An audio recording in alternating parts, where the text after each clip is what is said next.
This farmer tried to start a CSA with just 10 families at $200 each. Seems reasonable, right? It bombed. Only one person signed up, and it's not his pricing. That's the problem.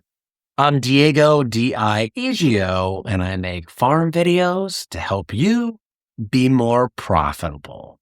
If you're thinking about starting a CSA to launch your farm business, you need to watch this entire video because what I'm about to share from urban farmer Curtis Stone might save you from making a costly mistake that kills your farm before it even starts.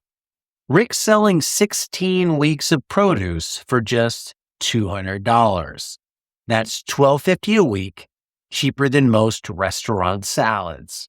He tried Facebook, built a website, even promoted it locally. Still, no buyers. Sound familiar? So if cold starting a CSA won't work, let me show you what Curtis Stone discovered after 5 years of farming.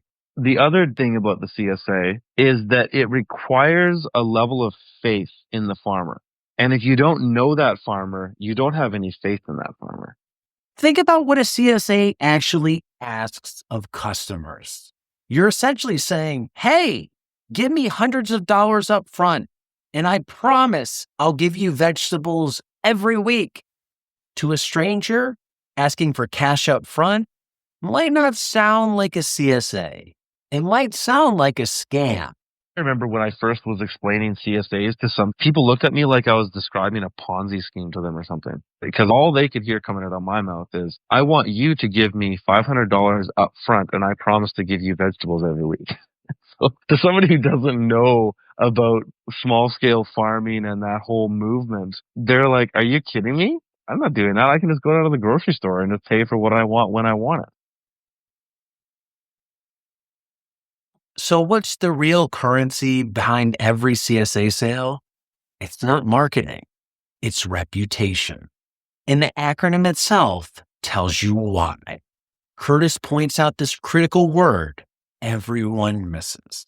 A CSA, just break it down. Community supported agriculture. Community is the biggest part of that, in my opinion, is unless you have a strong community, who's going to support your agriculture? You got to have the community. And here's the kicker. If you're a brand new farmer, you probably don't have that community yet. I have never met a farmer that just started farming and then just launched in with a 100-member CSA or something like that. I've never seen that. So where do successful CSA customers actually come from? The answer might surprise you. The number one place that I sold CSA shares was at my farmer's market. And the other place that I sold CSA shares was from restaurant customers who bought at the restaurants that I served and heard about our farm and heard that we offered a CSA. Notice the pattern. These aren't cold leads from Facebook. These are people who already know Curtis, trust his produce, and have seen him consistently delivering quality. It took him 3 years to build to this. If you don't have a reputation as a farmer or just a good reputation as a business person or a person in your community, then people aren't really going to take the risk with you.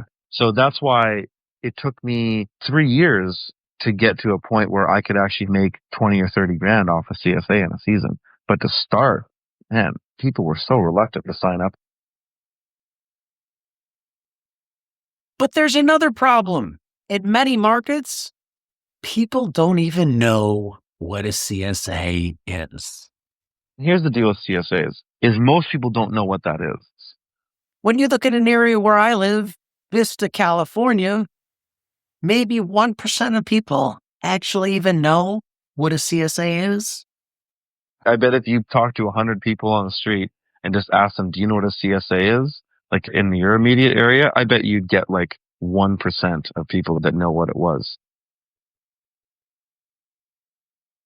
Here's what every new farmer needs to understand. You have to craft your reputation as a farmer to sell CSA shares. This isn't just about farming skills. It's becoming a known, trusted member of your community. Curtis spent years building his reputation through multiple channels: farmers markets, restaurants, local radio appearances. Each touch point reinforced his credibility. Still think that location and convenience will save your CSA? Consider this real-world example from sunny San Diego, California, which is surrounded by health-conscious consumers. Stone Brewery, one of the largest craft breweries in America, offered their location as a CSA pickup point. Thousands of people visit every week, perfect demographics, built-in traffic. It should have been a slam dunk, right? The CSA failed. Even with all that foot traffic, the farmer couldn't get enough subscribers. If the CSA can't work in a destination location with perfect demographics and built-in traffic, what does that tell you about the cold start CSA model? So what's the solution? Curtis is clear about this. In order to get CSA customers, maybe you have to engage in other market streams. Start with farmers markets. Build relationships. Let people get to know you. Sell to restaurants and let their customers discover you. Use these channels to build community that will eventually support your agriculture. Remember, you're not building a customer base. You're building faith. You're building trust. You're building a reputation. Look, CSAs can work. Curtis eventually made $20,000 to $30,000 per season from his CSA, but it took 3 years of relationship building to get there.